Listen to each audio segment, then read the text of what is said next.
Hello guys, आज चाहिँ हामी ल्यापटप किन्न जान लागिरहेको। हामीलाई चाहिँ अब त्यो कलेजको असाइनमेन्टहरू प्रेजेन्टेसन बनाउनको लागि चाहिँ अब ल्यापटप चाहिँ कम्पलसरी नै चाहिने भयो। अनि नेपालबाट पनि नबोकी आएको थियो, त्यही भएर चाहिने नै भएकोले चाहिँ अब किन्न जान लागिरहेको। अनि के हो, अघि 5 डिग्री देखाइरहेको थियो, फेरि चर्को न चर्को घाम लाग्छ त। त्यो सिधा पारेर हाल न।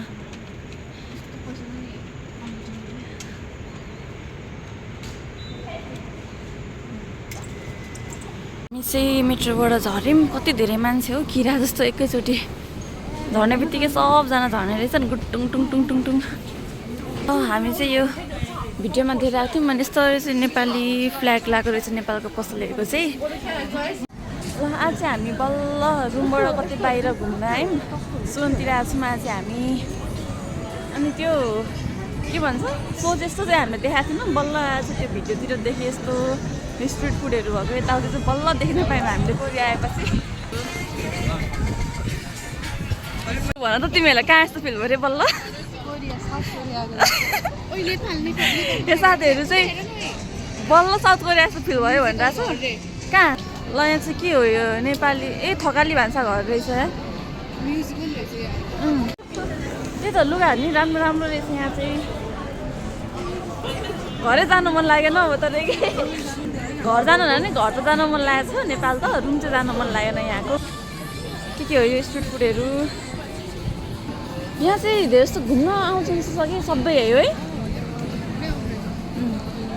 हामीले चाहिँ यहाँ एउटा डाइसो हो कि डाइसो हो नि त्यहाँ ब्रान्च यहाँ पनि रहेछ र के पाइन्छ भनेर चाहिँ होइन छिरा क्युट क्युट डलर रहेछ यहाँ चाहिँ।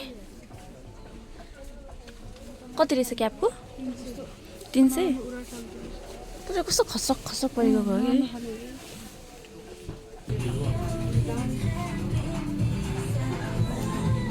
एउटा कुरा भेटेँ कि यो के हो, यो यत्रो ठुलो यो कहाँ लाउने हो कि के गर्ने हो यो? What is this?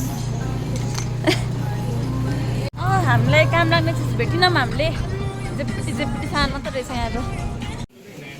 के रहेछ? वेलकमको रहेछ यो चाहिँ।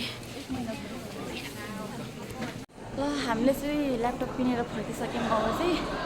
अनि जस यहाँको मान्छेहरू चाहिँ हेल्पफुल्लै हुने क्या। अब हामी त्यहाँ मेट्रो स्टेसनमा पनि अल्मलिरहेको थियौँ होइन, अनि आफै एकजना बुढी आएर सोध्नुभयो, अनि उहाँले नै लगिदिनु भयो कि तलमाथि यताउति गर्दै।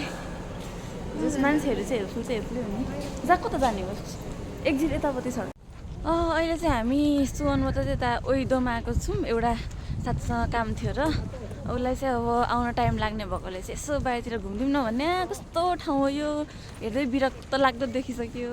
हामीलाई चाहिँ भोक लागेर यो के हो थाहा छैन, हेर्दा भेज रहेछ। अनि हाम्रो साथी चाहिँ भेज छ फेरि यहाँ, त्यही भएर चाहिँ हामीले यो हेरेको। के हो थाहा छैन, अब खाइबस्न थाहा हुन्छ। अनि अहिले चाहिँ हामी खाजा खाइरहेको भोक लागेर। यो चाहिँ चिकन हो नि होइन यो, अनि यो चाहिँ भेज आइटम हो। आज चाहिँ हामी अब आउँदा धेरै नै रात पऱ्यो होइन, यसो बाहिर अलिअलि काम पनि थियो, त्यही भएर चाहिँ अब रात पऱ्यो। गाडी कुदाएको छु मैले चाहिँ। हामी अझ 9 मिनट देखेर छ गाडी आउन पनि। अब चिसोले मन लागिसक्यो। त्यसमा अब चाहिँ हामी घर जान्छौँ, खानासाना खान्छौँ, रेस्ट गर्छौँ।